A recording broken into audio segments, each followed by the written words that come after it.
Bonjour à tous, bonjour à toutes. Dans le tuto précédent, nous avons vu le montage dans la timeline à la souris avec les outils de la barre d'outils. Donc aujourd'hui, on va s'intéresser de plus près à l'éditeur de précision qui va nous permettre d'agir à l'image près, parce que vos raccords ils doivent parfois se faire à l'image près. Aussi à utiliser vos raccourcis clavier pour que le travail aille plus vite, donc que vous puissiez tout de suite, avec le clavier, accéder à vos plans et effectuer vos raccords. Alors, dans un premier temps, je vais vous reparler rapidement d'une fonction donc, que j'ai rapidement abordée dans le tuto précédent. C'est ma méthode. En fait, moi, quand je parcours un film, quand je parcours un premier montage à la tête de lecture, donc en lisant en temps réel, j'arrive à situer, plus ou moins, pas à l'image près, mais j'arrive à me dire, c'est là que le plan doit s'arrêter, c'est là que, ici c'est trop court, il doit continuer. Donc à ce moment-là, en fait, donc, je vais utiliser ces deux raccourcis dont je vous ai parlé, trim, ici, ripple, start to playhead, end to playhead. Alors cette technique, donc, marche très bien. Cependant, attention, elle a une limite. Par exemple, donc ici, je peux dire que ce plan doit commencer là et que le début est de trop. Donc, je peux faire un A, voilà, pour effectuer un ripple start to playhead. Donc, il coupe le plan, il conserve le reste du montage, il le raccourcit. Donc, tout le montage, il conserve les raccords. Très pratique. Même chose, si je me mets sur l'autre plan et que j'estime qu'il est trop lent, je dois couper au milieu de sa phrase, ce que, évidemment, je ne ferai pas dans le montage final, mais voilà, donc pour l'exemple. Tac, voilà, donc je peux à ce moment-là utiliser je peux comme ça raccourcir un plan. Alors, cependant, cette technique, comme je vous disais, a une limitation. La limitation, ici, ça fonctionne très bien pour ce qui est de raccourcir les plans. Que se passe-t-il si je veux les rallonger? Parce que le problème étant que ça ne va fonctionner qu'à partir de la tête de lecture.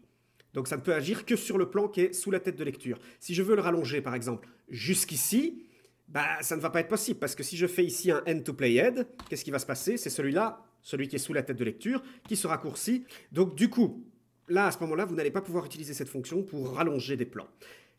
On peut déjà, avec d'autres raccourcis du même type, contourner cette limitation. Pour cela, on peut utiliser, ici dans Trim, le roll, start et end to playhead. Alors comme vous voyez ici, moi j'ai des raccourcis attribués. Point d'exclamation, ce qui correspond à 8 sur la barre numérique, ou CCD, ce qui correspond à 9 sur la barre numérique. Je crois que par défaut, ils ne sont pas attribués. C'est le moment parce que, parenthèse, dans ce tuto, on va voir beaucoup de raccourcis clavier qui sont très utiles pour monter rapidement. Ils sont tous en description, donc ils sont tous notés en liste dans la description. Veuillez bien les noter. Si vous le désirez, modifiez-les. Pour cela, je vais vous montrer les fonctions. Pour cela, c'est le moment de commencer à aller dans DaVinci Resolve Keyboard Customization, si vous ne l'avez pas encore fait, et de commencer à créer votre clavier personnalisé. Ce que vous allez faire, c'est simplement, vous allez modifier des touches et vous allez faire ici un clac, Save as a new preset. Et vous allez nommer ce nouveau preset au nom de votre clavier. Je l'ai appelé Corentin, ici pour mon clavier de montage. Alors donc, comme je vous ai dit, ça va vous permettre de contourner la limitation, malgré tout avec une autre limitation. Par exemple, si je veux que ce plan continue et qu'il soit plus long, donc du coup, à ce moment-là, ce que je peux faire, je vais employer les raccourcis que j'ai défini. Donc, plutôt que d'utiliser le end to playhead, je vais utiliser ici le start to playhead en roll, c'est-à-dire ici, touche 8. Tac. Et voilà. Et là, vous voyez, donc j'ai pu allonger le plan, ici, le plan précédent, jusqu'au point de lecture. Mais, comme je vous disais, cette technique a une faille. Donc, je peux faire la même chose aussi pour ce plan-là. Si je fais par exemple ici roll end to playhead, donc CCD, j'ai allongé ce plan jusque-là. Mais donc, la faille, évidemment, c'est que vous ne pouvez pas rallonger un plan en conservant les autres plans intacts. Enfin, intacts, en conservant la même durée de l'autre plan. Parce que forcément, en rallongeant ce plan-ci en roll, j'ai forcément écrasé une partie de la matière qu'il y avait sur ce plan-ci. C'est peut-être pas forcément ce que je veux. Moi, ce que je voudrais peut-être, c'est l'allonger, mais que celui-ci, donc, ne bouge pas. Donc pour ça, il faut être en ripple.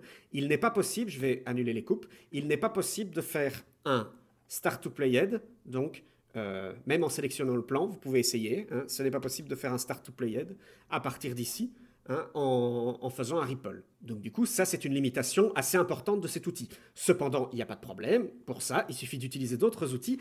Donc la première chose, si on veut interagir sur nos coupes ou nos plans, il faut se positionner sur une coupe. avec précision.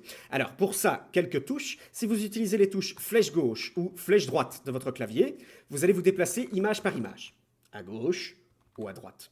Si vous utilisez par contre les flèches haut ou flèche bas, regardez, vous vous déplacez de coupe en coupe. Ça, c'est très utile. Ça, c'est typiquement des touches qui sont vraiment utiles. Comme ça vous permet de vous positionner vraiment à chaque raccord de votre montage. Donc maintenant que vous êtes positionné, je vais centrer ici, maintenant que vous êtes positionné sur une coupe en particulier, ce qu'il faut faire, c'est la sélectionner. Alors plutôt que d'utiliser, encore une fois, l'outil trim, cliquer, allonger, ce qui n'est pas très précis, etc., on peut utiliser tout de suite des raccourcis clavier. Je suis sur ma coupe, j'utilise la touche V. Et regardez, vous pouvez voir que les deux anses sont arrivées. Donc les deux anses, ça veut dire que j'ai sélectionné mes deux points, donc le point de sortie du plan sortant, le point d'entrée du plan entrant. Je suis donc en roll. Vous savez que le ripple, c'est quand vous n'agissez que sur une entrée ou une sortie d'un seul plan. Alors donc, si ici, je suis en roll, comment est-ce que je peux faire pour passer en ripple sur le plan de droite ou sur le plan de gauche? Rien qu'au clavier, on peut utiliser la touche U. Regardez mes deux anses qui sont sur ma coupe. U. Voilà, vous voyez, une fois U, je vais rappuyer encore une fois sur U, voilà, et vous pouvez voir que, hop, c'est le point de sortie du plan sortant maintenant qui a été sélectionné, pas le point d'entrée du plan entrant. Je rappuie encore une fois sur U et hop, je suis de nouveau de retour en roll. Maintenant que je sais sélectionner ma coupe, eh bien, il faut à ce moment-là commencer à trimer, c'est-à-dire à agir image par image, modifier la coupe, la déplacer. Donc à ce moment-là, je peux utiliser deux touches importantes. De nouveau, dans le menu trim, vous avez ici la fonction nudge. Et vous pouvez voir que vous avez nudge, one frame left, one frame right. C'est ici qu'il y a un problème. Vous voyez que par défaut, le one frame right est en clavier américain, donc en QWERTY, basé sur le point. Parce qu'en clavier QWERTY, le point est une touche directe qu'on obtient sans faire de majuscule. En clavier AZERTY, vous êtes obligé de faire majuscule, point virgule, pour obtenir le point. Donc du coup, ça ne va pas fonctionner. Rebelote, retour dans votre keyboard customization. Vous allez dans trim, nudge, ici, et ce que je vous conseille, moi ce que je fais à chaque fois, c'est assez facile, moi c'est la technique que j'emploie, point virgule. Et comme ça, vous pouvez à ce moment-là sauver. Donc alors, on va faire close. Maintenant, si je reviens un peu sur ma coupe, et regardez, si je fais virgule, voilà, vous pouvez voir que la fenêtre change. La fenêtre du visualiseur est maintenant placée sur les deux visualisations, le point de sortie de votre plan sortant à gauche, le point d'entrée de votre plan entrant à droite. Et donc si je fais maintenant virgule, vous pouvez voir que, regardez, ma coupe se déplace d'image par image vers la gauche. Si je fais maintenant point virgule, vous pouvez voir que ma coupe se déplace image par image vers la droite. Ça vous permet donc ici de peaufiner vos coupes à l'image près. C'est l'outil trim en montage. C'est typiquement ce qu'on appelle l'outil trim. Alors, maintenant, je vais appuyer sur U. Voilà, regardez maintenant, je suis sur l'anse du plan entrant. Et si, de nouveau, j'utilise virgule, point virgule, voilà, vous pouvez voir que, cette fois-ci, je suis en train de rallonger mon plan en ripple. Alors faites attention, petite chose qu'il faut quand même savoir, qui est importante. Je vais donc désélectionner cette coupe. Regardez, je vais repasser en outil sélection. Donc, je me suis mis ici, je fais V, je sélectionne. Cette fois-ci, je suis en outil sélection. Et regardez, je vais refaire à nouveau un point virgule. Voilà, vous pouvez voir que ici, l'outil trim ne s'active pas. Pourquoi? Parce que je ne suis pas en mode trim. Donc, il faut quand même penser, avant de passer en mode ripple, de passer en outil trim, donc c'est-à-dire utiliser le raccourci T. Voilà, et là, à ce moment-là, vous pouvez voir que ça fonctionne. Et donc, je suis en train de raccourcir mon plan. Cette fois-ci, vous voyez, dans la fenêtre de visualisation, il n'y a que l'image de droite qui est en train de se modifier. À savoir, je suis en train de trimer à l'image près sur le point d'entrée du plan entrant sans modifier le point de sortie du plan sortant. Voilà, donc ça, c'est l'outil qui va vous permettre de trimer avec vos raccourcis clavier. Alors maintenant, point intéressant, lorsque vous faites, je vais revenir ici en roll, voilà, sur les deux anses, lorsque vous faites un raccord de ce genre, vous n'avez peut-être pas envie d'agir sur l'audio et la vidéo en même temps. Peut-être que justement, ce que vous devez faire, peut-être que le raccord vidéo fonctionne, mais que le raccord audio, il faut que la prise de gauche continue sur le plan de droite. À ce moment-là, vous allez, lorsque vous avez toujours sélectionné avec V, vous allez faire Alt U. Et regardez, hop, maintenant, je n'ai sélectionné que la vidéo. Je rappuie sur Alt-U et je n'ai sélectionné que mon audio. Et maintenant, donc, je suis en rôle, je peux utiliser exactement les mêmes touches. Regardez, voilà, hop, et je déplace donc ma coupe audio. Voilà, typiquement, je viens de faire ce qui s'appelle un montage en L, c'est-à-dire le plan audio qui continue sur le plan du dessous. Un montage en L. Évidemment, ça va fonctionner aussi en Ripple. Maintenant que mon montage en L est créé, je reviens sur la coupe, sur la sélection de la coupe audio et vidéo. J'utilise de nouveau U pour passer en mode Ripple sur le plan sortant et je peux refaire, hop, voilà, remodifier, vous voyez ma coupe en L. Je suis en train de nouveau d'allonger le plan de ma coupe en L, sans obtenir de vide. Voilà, ça c'est une méthode classique de trim et de montage en L. Voilà, alors, maintenant, troisième point évidemment, dans le tuto précédent, je ne vous ai pas montré que comment utiliser en rôle Ripple une coupe. Je vous ai montré aussi au sujet d'un plan, comment faire pour faire coulisser ou glisser un plan. On peut utiliser aussi les mêmes outils, les mêmes raccourcis pour faire glisser ou faire coulisser un plan. Pour cela, je vais de nouveau parcourir mes coupes, ainsi, et plutôt que d'utiliser la touche V, je vais utiliser la touche Maj V. Voilà, vous pouvez voir qu'ici, regardez, je vais mettre ici sur la coupe, voilà, plutôt que de sélectionner les coupes, maintenant, quand je fais Maj V, il sélectionne les plans. Donc par exemple, je vais me mettre sur ce plan-ci. Je vais donc maintenant, avec ce plan-ci, utiliser les mêmes touches que tout à l'heure, virgule et point virgule. Regardez. Regardez, vous pouvez voir que tout de suite, le visualiseur se place se scinde en 4, et on peut voir donc point de sortie du plan précédent, point d'entrée du plan suivant, point d'entrée et point de sortie du plan sélectionné, et là, vous pouvez voir que quand je déplace, je suis en train de faire coulisser. Je suis donc en train de faire coulisser ce plan-là, sur lui-même. Alors, maintenant, comment faire passer en glissement? Comment je peux modifier ces deux points-ci sans modifier les points d'entrée et points de sortie du plan sélectionné? Et bien à ce moment-là, je maintiens la touche S. Voilà.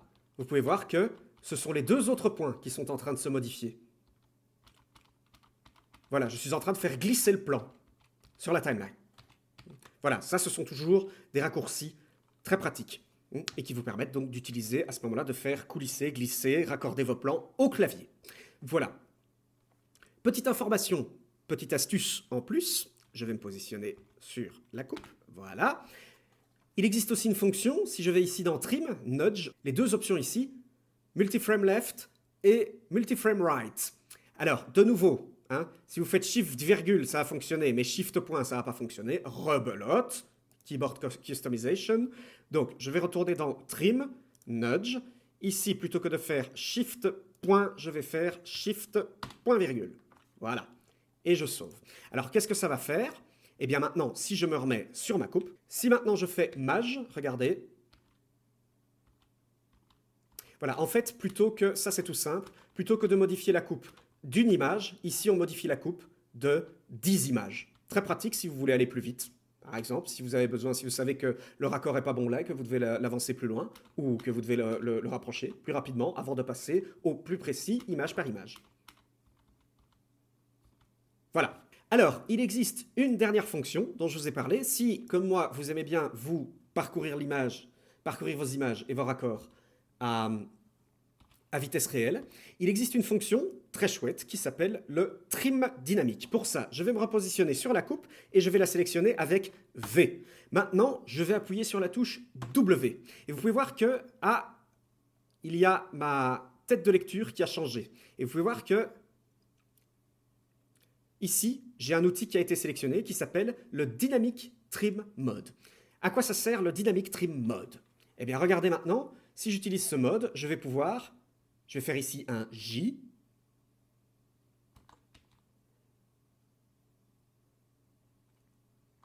Voilà, hop.